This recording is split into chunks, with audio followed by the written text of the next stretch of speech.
รัฐมนตรีต่างประเทศสหรัฐการเจรจาสันติภาพระหว่างรัสเซียและยูเครนอาจล้มเหลว Thank you, sir. Back to terrorist designations. Last month, the State Department designated 4 European groups aligned with Antifa as foreign terrorist organizations. Could we see more designations like that in the works for left-wing extremist groups, and what could the scope Yeah, I mean, if the groups involved in firebombing, if there's anybody involved in, activities such as that could potentially inspire or lead to violence in the United States, we're going to designate them. So sure, if you have any you want to suggest, I will look at them. Okay, here you go. I told you we'd get to you. Go ahead. Thank you very much. Thanks for your patience. Mr. Secretary, I wanted to drill down on the way you and the administration see America's national interests, because you said that Ukraine is not on our continent, not our war. You said something in our own hemisphere is more important. So this involves both our commitment to the negotiations in Ukraine, which the President is passionately committed to for ending the rising numbers of deaths, he says. Russian President Putin told my colleague, Keir Simmons, today at the news conference in Moscow, we do not consider ourselves responsible for the loss of life because it was not us who started this war. Does the administration, does the President, you, the administration, believe that Putin was not the aggressor here? And if so, how can you reach an agreement between two parties when the aggressor will not acknowledge that he invaded a sovereign country? If I just may follow. So how do you reach any kind of compromise or ceasefire when Vladimir Putin repeatedly says, and you say that may not be what he really believes, but he has never said that he would make concessions publicly. And he's never said that he invaded Ukraine. He's always said that that is Russian territory. So why is that not in our national interest? When also in our hemisphere, if it's impossible to eliminate the threat of narco-terrorism as you describe it, with Maduro in charge, you've described the extent beyond narco-terrorism and drug trafficking of his threat. You've described it today as a threat to the region. Doesn't that mean there will have to be regime change? And is it in America's national interest to get involved in regime change in our hemisphere, given what's happened before?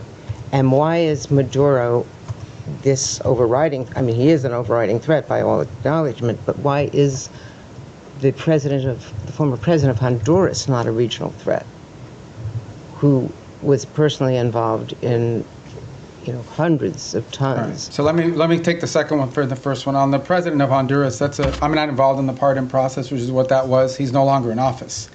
So that might be. He was in a U.S. prison. No, I understand, but I can't comment on our pardons process because that's not an area that I have many jobs, but that ain't one of them. So I'm not hiding from it. I'm just telling you I don't know. I can't give you an informed answer on that because I was just involved in that process. As far as the question of Maduro and his impediment, look, I've just made the observation that it's hard to make a deal with someone. Everybody says we should go to negotiation. All I'm observing, I'm just saying all I'm observing is he's never kept any of the deals he's made in the past, which makes it difficult to consider making one in the future.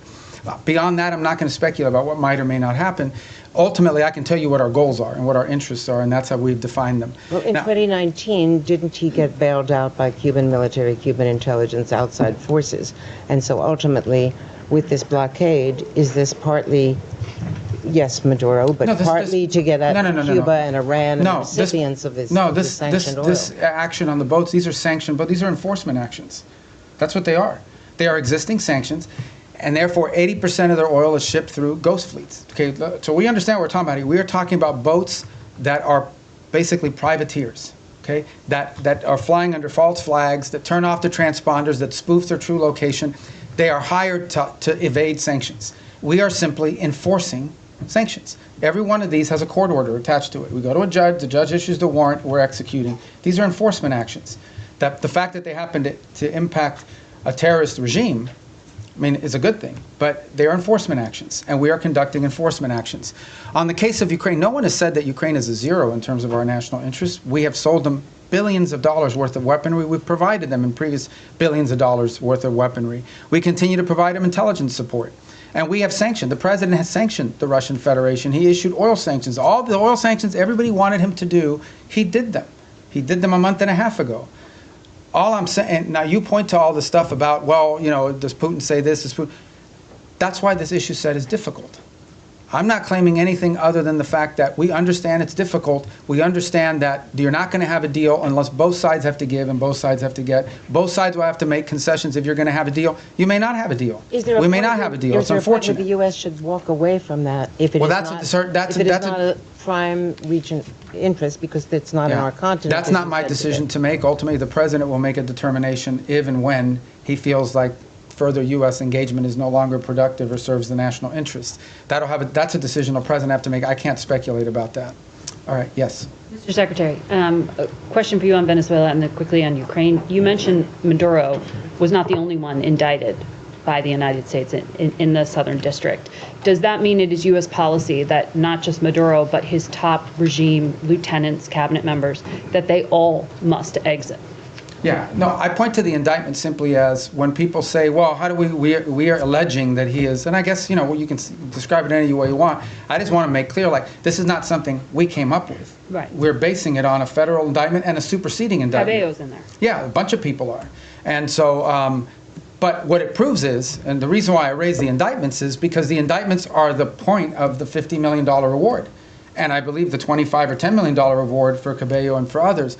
My point is that this allegation, this claim that the Maduro regime is a narco-terrorist organization is not on the basis of political talk or speculation. It is on the basis of evidence provided to a grand jury in the Southern District of New York that returned an indictment. And that's why I point to those indictments. Can I ask you on Ukraine quickly? Because Russia has deployed its latest nuclear-capable missile system to Belarus, according to that country's leadership. We've heard from a number of European leaders, the Chancellor of Germany himself, that they think this era of Pax Americana is gone, that they are needing to prepare to be on a war footing because of the threat from Putin. Do you believe, does this administration believe today, that Vladimir Putin will end his march on the eastern flank of Ukraine? And do you stand by our European allies against any kind of attack? Look, we have heard the same concerns from our allies in NATO. It's why we are in NATO. It's why we meet with them. It's why we talk to them all the time. I've spoken to Mark Rutte this year probably 40 times, and he's spoken to multiple people in our administration as well, multiple times. He's been here multiple times. He speaks to the president directly. It's why the United States basically is over 50% of NATO, both in troop commitments and in financial commitments as well. It's why we remain in NATO. It's why the president had a very positive visit in NATO. In the end, that's why we're in this alliance. And that's why Article 5 in the NATO alliance is important. And the president has reiterated that. We think it's a very strong deterrent against any of these fears or concerns that any of our allies in the region may have. And the president's been clear that we are committed to NATO, we're committed to the alliance, and our commitment isn't just rhetorical. Our commitment is in action, in the troops that have been deployed, in the monies that have been spent, in the capabilities that are located, in the cooperation and that work that we do every single day with our NATO allies. The only thing we're asking for, which is not unfair, is for our partners in the alliance to improve their own capabilities. Because the more capable our allies in NATO are, the more capable NATO is. We're going to keep doing our part. We just want them to do more. And they've committed to do more. But these allies are saying that they are concerned now. Sure, and that's why we have NATO. So nothing has changed? Pax Americana, what the Chancellor of Germany I don't know. I don't know why he's saying that. You'll have to ask him why he's saying that. The truth of the matter is that NATO is the key defense alliance and agreement that has provided stability on the European continent. We believe it is stronger today than it's ever been because our allies have committed to increase their own defense spending. The more capable our allies are, we've already made our commitment. We've been spending billions and billions and billions. It's the single biggest part of the largest government budget in the world is defense spending in the United States. So we've already done our part, and our part isn't just rhetorical, it's real. We have troops stationed there, we have capabilities there, we have weapons we've provided our partners in the region as well. We believe that if you want a strong NATO, you want your allies in NATO to be stronger. The more capable our allies in NATO are, the stronger NATO is collectively. And that's why we're very pleased to see them make that commitment of 5% with the exception of Spain. And that's why the president left our NATO gathering earlier this year so enthusiastic about the future of NATO and about our role in it. And in fact, that's why the president's been working with NATO countries on the Pearl program, which is what's providing weaponry to the Ukrainians today. เว็บไซต์นี้สามารถช่วยพัฒนาทักษะการอ่านและการฟังภาษาอังกฤษของคุณได้เป็นอย่างดี ด้วย AI ประโยคภาษาอังกฤษจะถูกแยกเป็นวลีสั้นๆที่เข้าใจง่ายคุณปรับความเร็วหยุดหรือย้อนกลับได้ตามต้องการเพื่อให้เข้าใจทุกประโยคเว็บไซต์รองรับการแปลถึง20ภาษาทำให้การเรียนรู้เป็นเรื่องง่ายเพียงพิมพ์ใน as.com ในเบราว์เซอร์ของคุณแล้วลองใช้ได้เลย